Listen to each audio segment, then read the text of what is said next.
अस्सलाम वालेकुम। अगला टॉपिक है हमारा वेन डायग्राम।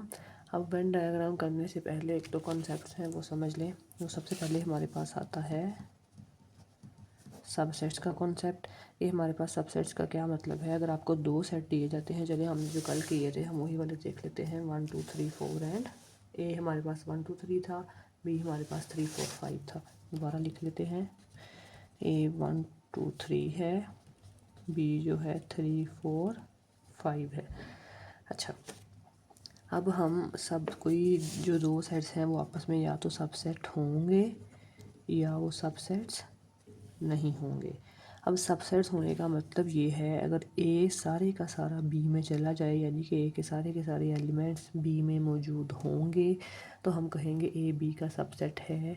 अगर ए के सारे एलिमेंट्स बी में मौजूद नहीं हैं तो हम बोलेंगे ए बी का सबसेट्स नहीं है। अब आप खुद देखें, क्या ए के सारे एलिमेंट्स बी में मौजूद हैं? इफ़ यस तो हम ये चीज़ लिख देंगे, इफ़ नो तो हम ये सेकंड वाली बात लिख देंगे। और यहाँ पे ये वाली बात आनी है क्योंकि ए के सारे एलिमेंट्स बी में नहीं है, सिर्फ 3 मौजूद है।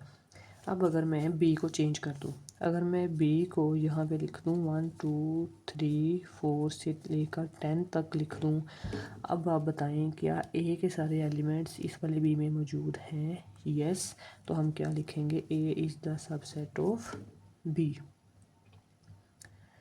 हाँ जी, तो सबसेट्स हो गया। अब हमने एक्चुअली स्टार्ट करना है वेन डायग्राम। और वेन डायग्राम के हमारे पास डिफरेंट केसेस होते हैं। ये जो दो सेट्स जिनको हम ड्रा करने जा रहे हैं, वेन डायग्राम एक्चुअली हमारे पास होती है कि हमने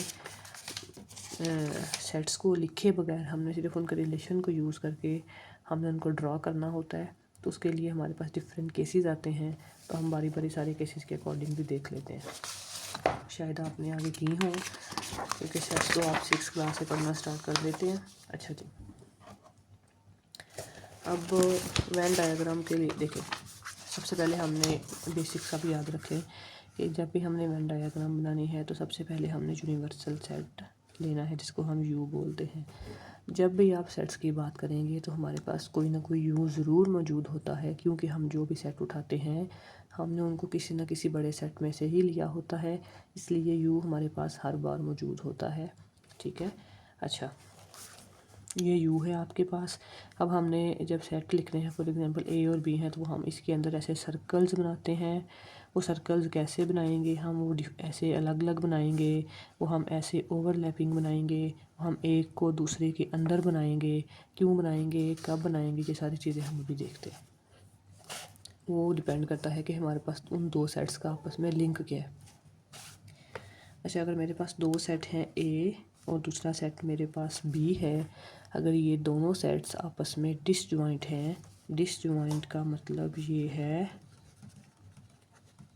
कि ए और बी में कुछ भी कॉमन नहीं है। अब ए और बी में अगर कुछ भी कॉमन नहीं है तो मेरे पास आगे हमने निकालना ये होता है कि उनका यूनियन क्या आएगा, उनका इंटरसेक्शन क्या आएगा, उनका डिफरेंस क्या आएगा और किसी एक सेट का कॉम्प्लीमेंट क्या आएगा।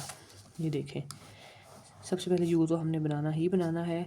अब यू के बाद ए और बी डिसजॉइंट है, यानी कि उन दोनों में कुछ भी कॉमन नहीं है, तो हम क्या करेंगे? ये मेरे पास ए आ गया, ये मेरे पास बी आ गया, इसको हम ऐसे लिख देंगे, ये ए है, ये बी है।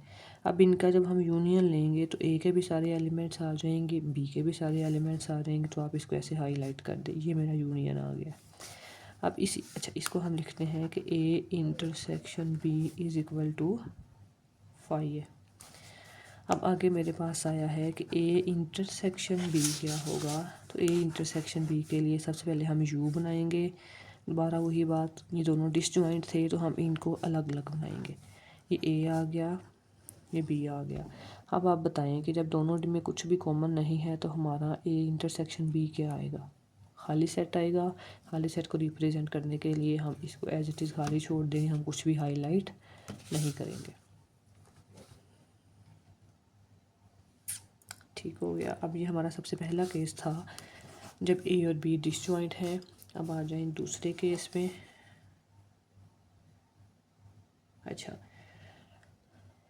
अब हम निकालेंगे कि जब ए और बी में कुछ ना कुछ कॉमन है, यानी कि उनका ए इंटरसेक्शन बी जो है वो 5 के इक्वल नहीं है, उस केस में क्या आएगा? अच्छा, उस केस में आएंगे ओवरलैपिंग आएंगे। ये देखें, ये यू बन गया। अब उसका ये देखें, इस वाले सेट पे आ जाए। सेट ए मेरे पास था 1 2 3, सेट बी मेरे पास था 3 4 5। अब इन दोनों में क्या कॉमन है? सिर्फ 3 कॉमन है। और ये वाला पार्ट इसका इसमें नहीं है और इसका ये वाला पार्ट इसमें नहीं है। इस चीज़ को हम रिप्रेजेंट करते होते हैं कि ये आपने ए बनाया। अब इसके साथ आपने थोड़ा सा कॉमन है ना, दोनों में कुछ एक दूसरे के अंदर नहीं गया हुआ, तो हम इस चीज़ को ऐसे लिखते होते हैं कि ये आपके पास ए है, ये आपके पास बी है। अब ये है ए के वो वाले एलिमेंट्स जो बी में नहीं है, ये वाला एरिया जो है बी के वो वाले एलिमेंट्स जो ए में नहीं है, और ये जो दरमियान वाला एरिया आ रहा है ये इनके कॉमन वाले एलिमेंट्स हैं। फॉर एग्जांपल अगर मैं इन दो सेट्स की बात करूँ जो हमने देखे थे 1 2 3 एंड 3 4 5, इन दोनों में कॉमन 3 था, तो इस एरिया में 3 आ जाएगा और यहाँ पे ए के एलिमेंट्स 1 और 2 आ जाएंगे और इस वाले एरिया में मेरे पास 4 और 5 आ जाएगा। ठीक है। अब अगर हमने ए यूनियन बी को हमने ड्रॉ करना होगा तो मेरे पास ये वाला भी एरिया आ जाएगा, ये वाला भी आ जाएगा, ये सारे का सारा, यानी कि ए और बी दोनों आ जाएंगे। ठीक है। और अगर मैंने इनका इंटरसेक्शन ड्रॉ करना है तो इंटरसेक्शन मेरे पास आता होता है कॉमन एरिया, तो वो आ जाएगा ये वाला। ये ए है, ये बी है और ये इनका कॉमन एरिया है, इसको हम बोलेंगे ए इंटरसेक्शन बी। अच्छा, ये हो गया दूसरा केस। अब फिर पहले सारे केस कर लेते हैं, फिर जो चीज़ रह जाएगी वो एक साथ कर लेंगे। अच्छा, फिर आप आ जाएं जब ए सारे का सारा बी के अंदर चला जाएगा। अब यहाँ पे हमारा ड्रॉ करने का तरीका चेंज हो जाएगा, यू वही रहेगा। अब ए सारा बी के अंदर गया है, यानी कि बी सेट बड़ा है, ए उसके अंदर मौजूद है, तो ये ए आ जाएगा। समझ आई बात? इसीलिए हमने जैसे देखे यहाँ पे डिसजॉइंट थे, हमने अलग अलग बना दिए। यहाँ पे दोनों में कुछ ही हिस्सा कॉमन था, हमने ऐसे ओवरलैपिंग बना दिए। यहाँ पे एक सेट एग्जैक्टली दूसरे के अंदर चला गया है, तो हमने जो सबसेट बना था उसको हमने अंदर बना दिया, और जिसका सबसेट बना था वो हमने बड़ा बाहर ले लिया, और यू आपका वैसे का वैसे ही रहना है। अच्छा, अब हमने अभी सेट्स को लिखा है, अभी हम इनका यूनियन निकालेंगे और फिर हम इनका इंटरसेक्शन निकालेंगे। अब यूनियन क्या आएगा? यूनियन में आपके पास ए अगर बी के अंदर चला गया है तो ए सारे का सारा बी आ जाएगा। अब आप ऐसे सेट्स की एग्जांपल बना के देखिएगा ना, कि आप एक छोटा सेट लिएगा, एक आप बड़ा सेट लिएगा, तो उसके अंदर चला जाएगा, फिर आप देखिएगा निकाल के देखिएगा यूनियन क्या आता है, फिर हम उसको ड्रा करेंगे। ए इंटरसेक्शन बी में अब आप ये देखें, यहाँ से आपने सोचना है ये बी है, ये हमारे पास ए है और ये यू है। अब इन दोनों का कॉमन वाला पार्ट कौन सा आएगा? एक मिनट के लिए सोचें, फिर मैं बताती हूँ। अच्छा, इन दोनों का जो कॉमन वाला पार्ट है वो आपके पास छोटा सेट ए आएगा। कैसे? इसी एग्जांपल पे वापस आ जाए। यहाँ पे मैंने ए को ले लिया 1 2 3 और बी मैंने बाद में बनाया था 1 2 3 4 से 10 तक। अब ए सारे का सारा बी में मौजूद है, तो जब हम इनका इंटरसेक्शन लेंगे तो 1 भी आ जाएगा, 2 भी आ जाएगा और 3 भी आ जाएगा। वो एक्चुअली क्या बन गया? सारे का सारा ए। तो इस केस में जो हमारा इंटरसेक्शन था वो बन गया ए, और जो हमारा यूनियन था वो बन गया सारे का सारा बी। ठीक है। अब ये आपके पास जो भी बुक है उसके अंदर उसने ये सारे डायग्राम्स के केसेस बनाए होंगे, आपने वहाँ से देख लेने हैं। ऐसे ही बनते हैं, कुछ शायद रह गया हो, वैसे तो कुछ नहीं रहा, वो आपने अब देख लेना है। ठीक है। अच्छा, ये चीज़ आपने देख लेनी है। मैंने ए को बी का सबसेट बनाया है, आपने बी को ए का बना के खुद ही आगे कर लेना है, मैं नहीं करा रही वो। ठीक है। और उसके बाद ये उसने इसको टेबुलर फॉर्म में दिया है और साथ उसने नंबर्स की फॉर्म में भी दिया है। ठीक है। अच्छा, अब आप ये देखते हैं, आपको ये वाली एक्सरसाइज करनी है। अगर आपको इस एक्सरसाइज की समझ आ गई तो इसका मतलब ये है कि आपको इन सारे कॉन्सेप्ट्स की समझ आ गई है। अच्छा, मैं इंटरसेक्शन को ड्रा करना बताना भूल गई हूँ। अच्छा, तो हम कॉम्प्लीमेंट जो है ड्रा करना मैंने भी नहीं बताया, चलिए अब हम देख लें कि कॉम्प्लीमेंट को ड्रा कैसे करते हैं। इसको मैं एग्जांपल दे के करवाती हूँ। पहले आप ले लें यू को, आप ले लें 1 2 3 से लेकर 10 तक, और ए को आप ले लें 1 2 एंड 3। हमने बनाना है ए कॉम्प्लीमेंट। ए कॉम्प्लीमेंट का मतलब है u माइनस ए। u माइनस ए का मतलब ये है u के वो वाले एलिमेंट्स जो a में नहीं हैं वो मेरे पास आएंगे 4 5 6 से लेकर 10 तक।